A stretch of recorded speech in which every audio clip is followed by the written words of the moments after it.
నమస్తే రమ్మగారు. నమస్తే జయ. రమ్మగారు, చందమామ కథ ఒకటి చెప్తారా? బంగారు బాతుగుడ్డు నీకు తెలుసు కదా ఇది? తెలియదు రమ్మగారు. బంగారు బాతుగుడ్డు కథ తెలీదని? కథ తెలుసు, అంటే మీరు చెప్పేది అదేనా అని డౌట్ నాకు. అదే కదా పేరు, అది కథ అది కా అలాంటిదే. ఓకే. ఓ పల్లెటూరులోనట ఓ చిన్నోడు అని ఒక పిల్లవాడు ఉండేవాడు. వాడేవో పాప అమ్మ నాన్న లేరు, ఒక చిన్న ఇల్లు ఉంది వాడికి, చాలా చిన్నది. ఇంట్లో ఉండేవాడు. వాడికి 14 ఏళ్ళు వచ్చేసరికి 10 చిన్నప్పుడే అమ్మ పోయింది, తర్వాత నాన్న పోయాడు. వాడు ఆ పని ఈ పని చేసుకునేవాడు. అయితే వాడికి ఒక కోడి ఉండేది. పని ఉన్నప్పుడు పని నుంచి 10 పావలా తెచ్చుకుని వండు తినేవాడు. ఏమి పనులు లేవనుకో, కోడేవో 2వ 3వ గుడ్లు పెట్టేది. ఆ గుడ్లు ఉడకేసు తిని ఏదో కాయకసలు తిని కాలక్షేపం చేసేవాడు. కులాసాగా ఉండేవాడు. అయితే ఈ కోడికి వాడు మామూలుగా వడ్లకి వాటికి పనికి వెళ్ళే రోజుల్లో చక్కగా వడ్లు గరిగలు అవి ఇవి ఉంటాయి కదా, ధాన్యాలు, అవన్నీ తెచ్చి కోడిని మేపేవాడు. కోడి మంచి కండబట్టి బలంగా ఉండేది. ఓకే. పుష్టిగా ఉండేది. దాని గుడ్లు కూడా బలవర్ధకమైన గుడ్లే కదా వస్తాయి. కోడి బలంగా ఉంటే గుడ్డు బలంగా ఉంటుంది. అక్కడి నుంచి పక్కింట్లో గురువులని ఒకడు ఉండేవాడు. వాడికి ఈ చెలోపోలో ఉండే ఈ చిన్నండి చూస్తే వాడికి మంటగా ఉండేది. పొరుగు గిట్టదు, పొరుగు ఓర్వడు. కొంతమంది ఇప్పుడు మనం కూడా చూస్తాం చూడు, వాళ్ళకి మనకి ఏముండదు. ఒట్టిగా మనం చూస్తే కళ్ళల్లో నిప్పులు పోసుకుంటారు. ఎందుకు పోసుకుంటారో తెలియదు. అదో జాతి, ప్రత్యేక కల్ట్ అనమాట అది, నిప్పులు పోసుకునే కల్ట్. వీడు ఆ కుర్రాడి వైపే చూస్తుండేవాడు. వీడు శుభ్రంగా 2వ 3వ గుడ్లు ఉంటే ఆ 3 గుడ్లు అటుపోసు తినేసి కులాసాగా ఉంటే మండిపోయేది. ఏం చేసేట ఒకరోజు వాళ్ళ కోడి బాగా కొంచెం కండపట్టదు కాదు, పైకి ఎక్కరిస్తూ ఎగురుతూ ఉండేది. ఈ గురువుల దొడ్లోకి వచ్చింది. బాగా కండపెట్టి ఉన్న కోడిని చూసేసరికి వాడికి పిచ్చ ఉత్సాహం వచ్చి శుభ్రంగా దాన్ని కాల్చుకుని తినేసాడు. దుర్మార్గుడు కదా, మరి కాల్చుకు తిన్నాడు. ఈ సాయంకాలం ఆ పూట ఎక్కడికో పోతున్న పనిలోకి వెళ్ళిన వీడు ఒడ్లు ఏవో వరిగలు అవి తెచ్చి తొట్టులో చల్లుతూ బో బో బో బో అని పిలుస్తున్నాడు. భోలేదు ఎక్కడా లేదు కోడి. అక్కడి నుంచి వాడికి ఓ పక్క నుంచి 2-3 కోడి వెళ్ళిన బొచ్చు కనపడింది, ఈకలు కనపడ్డాయి. ఇదేంటి ఏదైనా పిల్లిగాని పట్టుకుందా అని అటు ఇటు చూసి గోడ ఎక్క చూసేసరికల్లా కోడి బొచ్చు కనిపించింది. వాళ్ళ ఇంట్లో కనపడేసరికి కేకలు పెట్టుకుని వాళ్ళ ఇంట్లోకి వెళ్ళాడు. నా కోడేది ఇచ్చేయన్నాడు. అనేసరికల్లా నీ కోడి ఎక్కడుంది? నాకు తెలియదు అన్నాడు. కాదు, తెల్లకోడి, అక్కడక్కడ పూల మచ్చలు ఉన్నాయి, బొచ్చంతా కనపడుతోంది మీ దొడ్లో, నిజం చెప్పు నువ్వేం చేసావు, నా కోడి ఏదంటే నాకేం తెలుసు, పిల్లేదో కోడిదో ఒకదాన్ని ఈడ్చుకొచ్చింది ఇక్కడికి.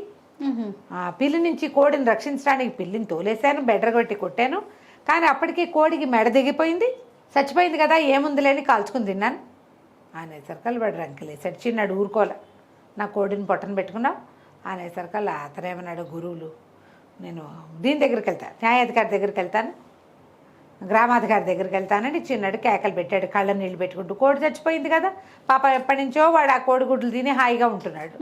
కోడిని పెంచుకున్న ప్రేమ ఒకటి ఉంటుంది కదా, వండుకు తినేటడితే వాడే వండుకు తినచ్చు కదా.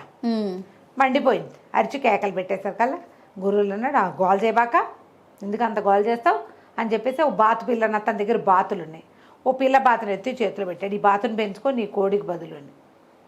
గొడవ చేసుకుంటే ఏం వస్తుందిలే అని వీడేం చేశాడు, చిన్నాడు ఈ బాతు పిల్లని తీసుకొచ్చుకున్నాడు ఇంట్లోకి.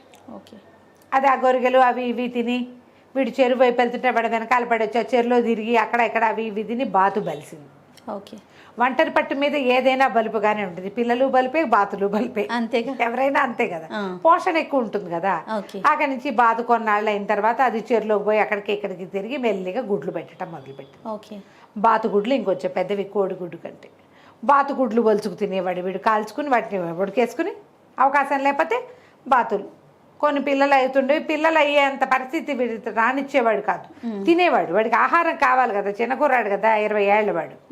అయితే ఒకనాడేమైంది, ఒక ముసలి సాధు ఒక ఆయన దారేపోతూ వాన వస్తుందని గురువుల గారి వాకిట్లో నుంచున్నాడు. ఓకే. నుంచునేసరికి గురువులు పెద్దగా కేకలు పెట్టాడు, ఎవరు వాకిలంతా చిత్తడి చేస్తున్నారు, అరుగు మీద నిలబడి. మామూలుగా ఎలా వస్తాయి ఇళ్ళకి పెంకుళ్ళు ఇట్లా వసారాలాగా దింపి అరుగు ఉంటుంది. అవును.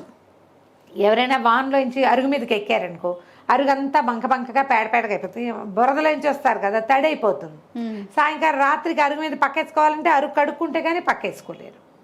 వీళ్ళ ఇంట్లో వాళ్ళు అరుగు మీద పడుకునే అలవాటు ఉంది. ముసలాళ్ళు ఎవరైనా ఉన్నారనుకో మంచం వేసి పడుకుంటారు, లేదా అరుగు మీద పక్కపరుచుకుంటారు, చీదరగా ఉంటుంది. అందుకని అరుగు మీదకి ఎక్కిన వాళ్ళు ఎవరు చిత్తడి చేసిన పోపో అని గట్టి గట్టిగా కేకలు పెట్టాడు. ఆ సాధువు ఏం చేశాడు, ఆ అరుగు మీద నుంచి దిగి చిన్నడి వాకిట్లోకి వచ్చాడు. వీడేమో అప్పుడే వాకిట్లోకి నీళ్లు పుక్కిలిస్తూ బయటకు వచ్చి, ఓ తాత వానకి తడిసిపోతావు, ఇట్రా ఇట్రా లోపలికి రా అని కేకలు పెట్టాడు. చిన్నడు పెట్టేసరికల్లా ఈ సాధువు లోపలికి వచ్చాడు. లోపలికి వస్తే వీడు చిన్న పొయ్యి ఏదో వెలిగించుకుని ఏదో వండుకుంటున్నాడు. కాస్త ఒక గుప్పెడు అన్నం వండుకున్నాడు, తిన్నట్టున్నాడు. ఇంకో 2 బాతుగుడ్లు ఉన్నాయి. ఏం చేశాడు, చితుకులు ఇంకో 2 చితుకులు వేసి, తాత తల తుడుచుకో అని చెప్పి తల తుడుచుకోవడానికి ఒక గుడ్డ ఇచ్చి, ఒక గావంసా కట్టుకోవడానికి ఇచ్చి, బట్టలు ఆరేసుకో తడిసిపోయావు అని చెప్పి, ఇంకా అన్నం తినేశాను, ఇంక బియ్యం కూడా లేవు అని 2 బాతుగుడ్లు ఉడకబెట్టి, పొయ్యి ఉందిగా అవును నీళ్ళలో వేసి పెడితే బాతుగుడ్లు ఉడికిపోతాయి. ఉడికిన బాతుగుడ్లను పోల్చి ఆ సాధువుకు పెట్టాడు. ఓకే. ఆ ఎవరో సాధువు అంటే ఇదేమి మాంసం తినని వాళ్ళే ఉండాలని ఏం లేదు, అందరూ ఉంటారు. ఎవరో జీవితం మీద రోజు తిరుగుతున్నవాడు ఆ 2 బాతుగుడ్లు తిని ఆ పొయ్యి పంచన హాయిగా వెచ్చగా పడుకున్నాడు. ఆయన పొద్దున్నే లేచి అటు ఇటు చూసి ఆ పక్కనే తిరుగుతున్న బాతును చూసి, ఎరా నాయన బాతుగుడ్లు భలే రుచిగా ఉన్నాయిరా, ఏది నీ బాతు చూపించు, ఎన్ని బాతులు ఉన్నాయి అన్నాడు. 1 బాతే తాత అనే బాతుని తీసుకొచ్చాడు. దాన్ని ఇట్లా ఎత్తుకుని చేతులు పెట్టాడు. ఈయన ఏం చేశాడు, ఆ బాతుని వీపు మీద ఇట్లా చక్కగా నిమిత్, ఎంతో ముచ్చటగా ఉందిరా, నువ్వు ఎంతో మంచివాడివిరా నాయన, వెళ్ళొస్తానని బాతును అక్కడ పెట్టి లేచి వెళ్ళిపోయాడు.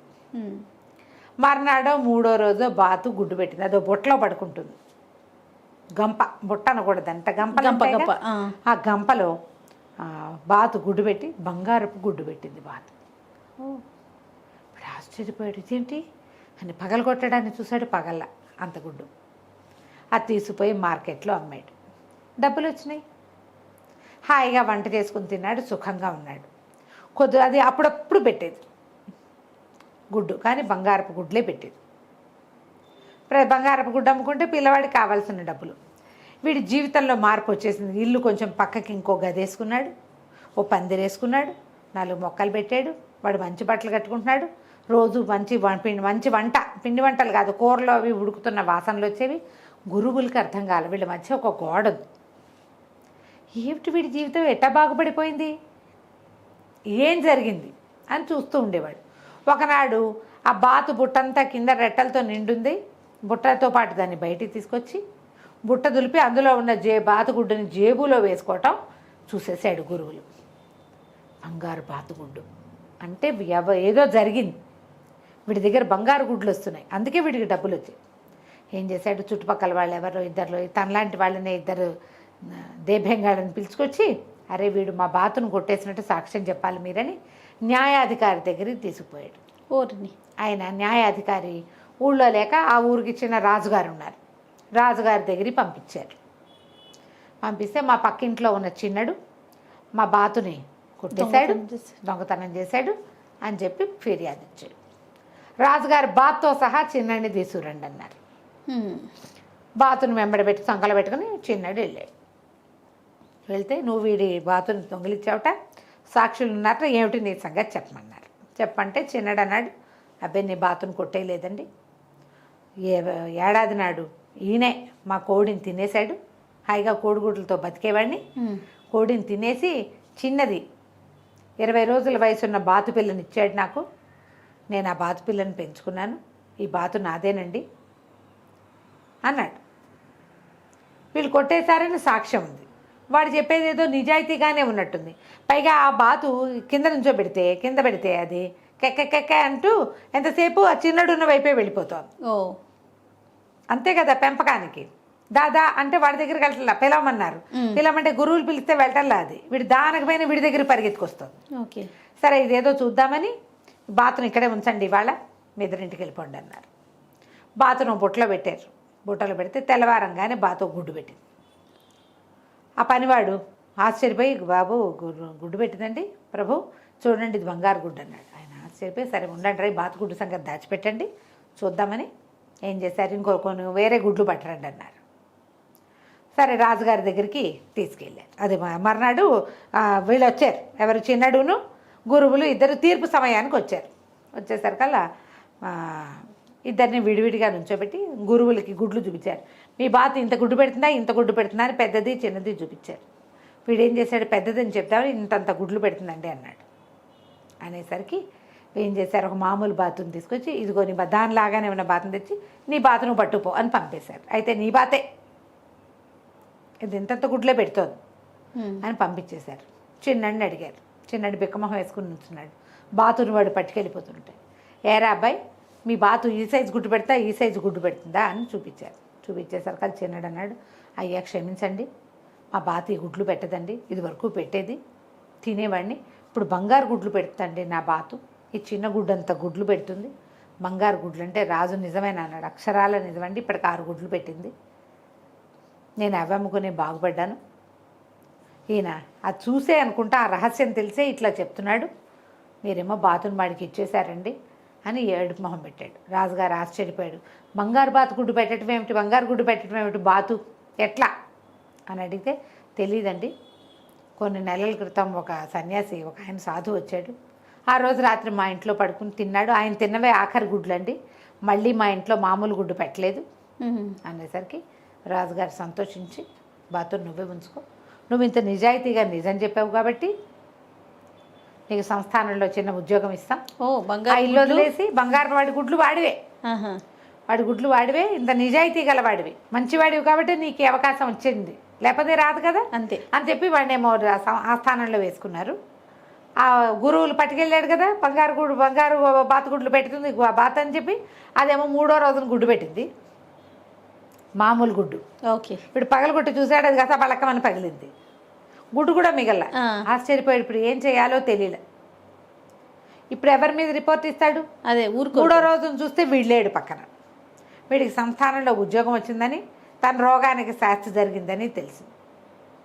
అక్కడి నుంచి ఆ ఊరి లోకల్ న్యాయాధికారికి ఇలా దొంగ సాక్ష్యాలు పుచ్చుకుని ఒకడు వచ్చాడు, వాడితో వ్యాపార సంబంధాలు మానేసేయండి, వాడి రోగం కుదురుతుందని చెప్పి పంపించాడు రాజుగారు.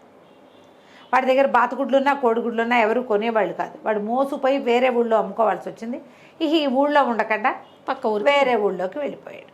కథ కంచికి మనం ఇంటి తగిన శాస్త్ర జరిగింది. నమస్తే రమ్మగారు. నమస్తే జయ.